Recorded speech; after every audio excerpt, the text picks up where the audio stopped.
dejemos de considerar lo que nos acaba de decir el doctor Juan Sinceré, por favor. Ante el endurecimiento de las políticas migratorias de Estados Unidos, más de medio millón de migrantes se encuentran actualmente en México en condición irregular, además de que unas 140,000 personas han solicitado el estatus de refugiado, lo que representó la cifra más alta de la historia. De acuerdo con el reporte Migración en tiempos de Trump, amenazas y subordinación de la organización civil Signos Vitales, estudio del cual ya le hemos hablado, tan solo en los primeros 2 meses del gobierno de la presidenta Sheinbaum fueron detenidos cerca de 350,000 migrantes provenientes de Centro y Sudamérica y el Caribe, así como de Asia y Europa, o sea, dicho de otra manera, del mundo entero. Para conversar del tema, le agradecemos como siempre su generosidad al doctor Tonatiuh Guillén, investigador del Programa Universitario de Estudios de Desarrollo de la UNAM. ¿Cómo te va, querido Tonatiuh? Gracias por tu tiempo. Buenas noches. ¿Qué tal, querido Javier? Qué gusto Gracias. saludarles. Ahora Encantado. sí que te diría, ¿por dónde empezamos? Por el encapsulamiento de más de medio millón de migrantes de 4 países, de que México sigue enviando migrantes, de que le van a quitar la visa ahora a los estudiantes, que no les van a dar la visa ahora que quieren estudiar en Estados Unidos. O sea, que ya pusieron, que ya es un asunto, lo habíamos platicado, pero hoy se volvió a hablar de ello más claro, que van tropas a la frontera sur de los Estados Unidos. A ver, de todo esto reflexionemos, si no te importa, Tonatiuh, y de nuevo gracias. No, no, con mucho gusto. Todo este escenario que acabas de describir también es un retrato de la agresión abierta, extrema, anti-extranjera, ya para ponerlo Sí, claro.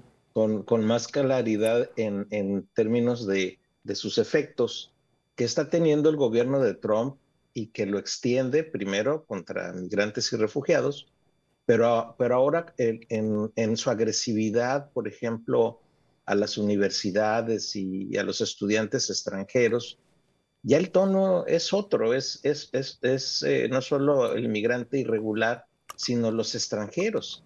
Y en particular, ya si le ponemos los detalles, van sobre especialmente estudiantes chinos, por ejemplo. Sí.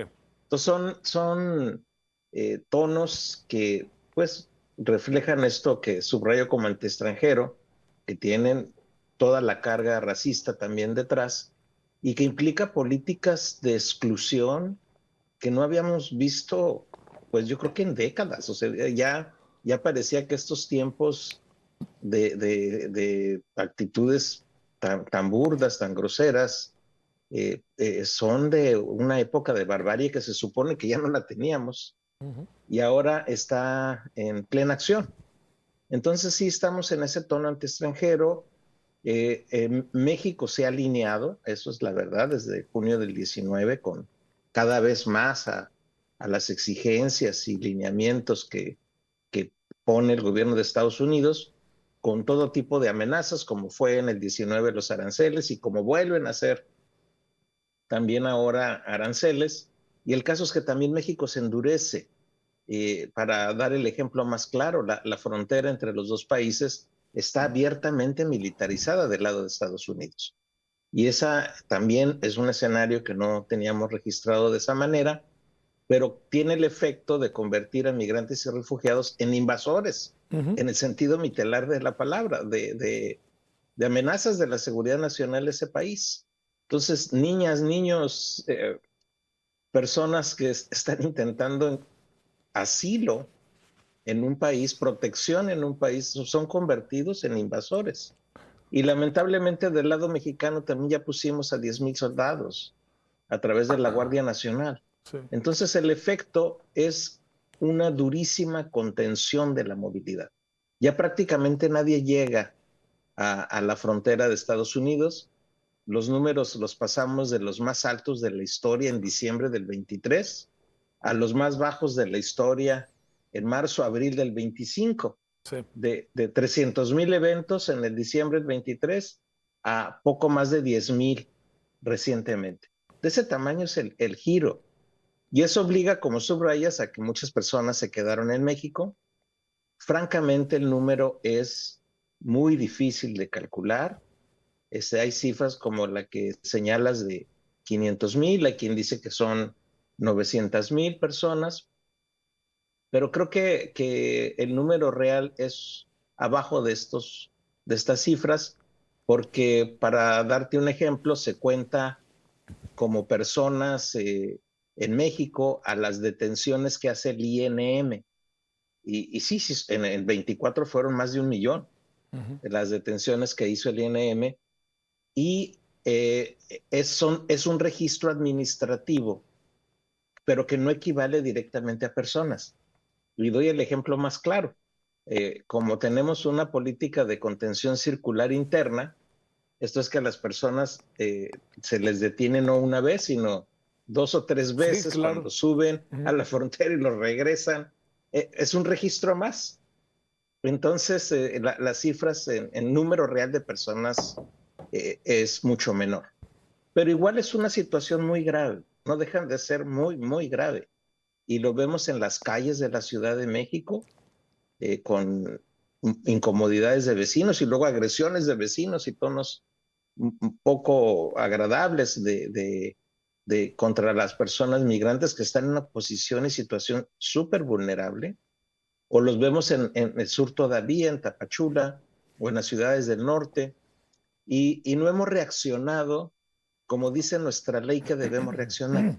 Se trata de refugiados y por lo mismo tendríamos que estar aplicando la ley sobre refugio y por lo mismo tendríamos que estar haciendo políticas de protección, por lo menos temporal, y de inclusión. Y eso es lo que no estamos haciendo tampoco, solo de manera muy marginal y microscópica, pero la realidad es que tenemos una población en las calles, escondiéndose en condiciones terribles y que es indigno para todo el mundo ver ese escenario y no tener Sí. una política constructiva. A ver, Tonatiuh, ¿qué hacen los gobiernos que están, sobre todo si hablamos de estos quizá un poquito menos de 500,000, como nos hacías ver, encapsulados que les llaman ahora? ¿Qué hacen los gobiernos de Cuba, de Venezuela, de Nicaragua y de Haití? ¿Hacen algo o no? Y te diría, el gobierno mexicano les exige a estos gobiernos que tomen medidas. Lo digo en función de la afectación interna, no lo digo Claro, en una intromisión de asuntos de meterse en los problemas, en las circunstancias, en la política de otro país. pues recordarás que al final o poco antes del gobierno de López Obrador hubo una reunión en Chiapas con representantes de estos países, vino Maduro, vino el presidente de Cuba, Nicaragua creo que no envía a nadie, pero Haití menos, pero otros países sí de América del Sur, y hablaron del tema y se condolieron de la problemática. Y ya, no se ha hecho más cosa. Sí. Entonces realmente, por ejemplo, ahora que está la amenaza de retornar cantidades grandes de personas de Haití a la isla, es lo peor que le puede pasar a un haitiano regresar a las condiciones tan terribles que tiene ese país de violencia, inseguridad y de pobreza. No hay país propiamente. Entonces es no solo el acto de la deportación un escenario muy cruel, sino es un cruel adicional a donde van. Y cosas parecidas, no igual evidentemente, pero de difíciles de retorno, están en Cuba. Tampoco es regresar a buenas condiciones. Claro, claro, Venezuela a claro. veces acepta, a veces no. Maduro juega con su propia población en función de cómo negocia con Estados Unidos. Nicaragua hasta les quita la nacionalidad a su población cuando tienen sobre todo diferencias políticas. Entonces, no es un escenario simple y por eso hago el énfasis en que lo que hay que reivindicar es la legislación sobre refugio. Evidentemente en Estados Unidos, pero sobre todo en México. México ahí es donde tiene una oportunidad de dar la cara, dar el ejemplo. Y reitero, es una obligación de Estado, no es una concesión.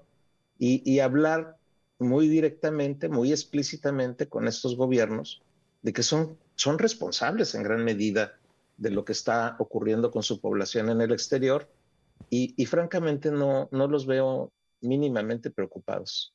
A ver, y la parte que corresponde a toda esta militarización por parte de Estados Unidos, ¿tienes antecedentes? ¿Recuerdas que se hubiera dado, no sé, en alguna ocasión una situación similar? No, tal vez la expedición punitiva contra Villa, algo así, pero no de esta manera. O sea, el declarar a la frontera zona de seguridad nacional, no la recuerdo, francamente. Sí, recorriendo décadas atrás o más tiempo, de esta manera no. Y además con el foco no de un país invasor al que se está reaccionando, con el foco de detener personas. Sí, sí, Esto sí, sí. ya es eh, el extremo de poner frente a migrantes y refugiados a los ejércitos. Ujú. Tampoco había pasado de esa manera y me temo, Javier, que lo que estamos viendo todavía es pues una parte inicial de una agresión que se está montando en mucha mayor escala ahora adentro de Estados Unidos, Ajá. ya que la frontera la tienen pues relativamente controlada, ya casi no llegan personas. Por cierto, digamos solo mexicanos, Ajá. 80% poco más somos mexicanos, de los poquitos que se atreven, pero la parte más agresiva es la que está en construcción. El presupuesto que propone Trump para el próximo año es inmenso en términos de duplicar las capacidades de control y de contención y de expulsión, lo que está haciendo con el derecho migratorio y con los debidos procesos con respecto al derecho de las personas que solicitan asilo, se los están brincando olímpicamente, están tratando de anular todo este escenario con el argumento de la invasión. Entonces es un cuadro que tengo la gran preocupación de que se va a agravar, Ujú. de que vamos a ver cosas mucho más desagradables hacia el segundo semestre de este año. A ver, y una última cuestión, Tonatiu. Em, ¿Qué capacidad de maniobra tiene el gobierno mexicano? Digamos, estamos en que, bueno, con López Obrador nos metíamos en otros países y luego se metían a nuestra embajada y con Claudia Sheinbaum como muy cuidadosa, ¿no? En la relación con Trump, lo cual tiene su lógica. Pero te pregunto, a ver, eso de militarizar la frontera sur no es para decir algo, no es para plantear, es un acto en términos diplomáticos y políticos totalmente inamistoso, ¿no?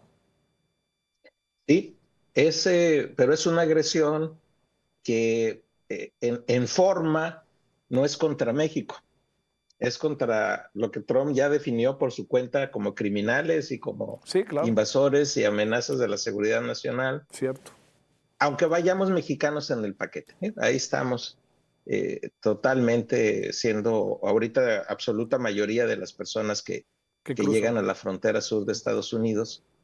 Y ese tono y más cosas, como son los extranjeros que nos regresan ahora en la frontera norte, son todavía números bajos, pero los estamos recibiendo sin mayor problema y el INM subiendo autobuses y los depositan como si fueran paquetes, perdón la palabra, Sí, pero en ciudades del sur, sí. hasta Villahermosa o hasta Tapachula. O Ujú. sea, no hay personas tampoco aquí del lado mexicano, hay pues personas en términos de ser transportadas. Ujú. Por eso el ambiente tan duro que tienen en Estados Unidos y todavía en la parte que les tocará en México. Sí. Ese tono de alineamiento, subrayo, con el proyecto antiinmigrante de Estados Unidos es uno de las concesiones, entiendo, uno de los puntos para no irritar al gobierno de Trump y que no nos vaya mal por la parte económica, que yo no veo ninguna garantía ahí, pero es una manera de no confrontar. Y ese no confrontar, pues no sé si tendrá utilidad, pero por lo pronto, si el espacio de maniobra es muy reducido, que se haga en México, que se haga en México con las personas que están ahora aquí, refugiadas, incluyendo mexicanos, por cierto, que tenemos desplazamientos forzados muy importantes en varios estados del país y que también ameritarían una política de protección. Si ese tono lo avanza este gobierno, es el espacio de maniobra que tiene más claro y que daría una oportunidad de dar una cara muy distinta a lo que ya está pasando en Estados Unidos y lo que por otro lado estamos también reproduciendo en el país. Te mando un gran saludo, Tonatiuh, que tengas buen fin de semana, muchas gracias. Igualmente, un abrazo, Gracias. saludos Para a ti. todos. Gracias, Tonatiuh.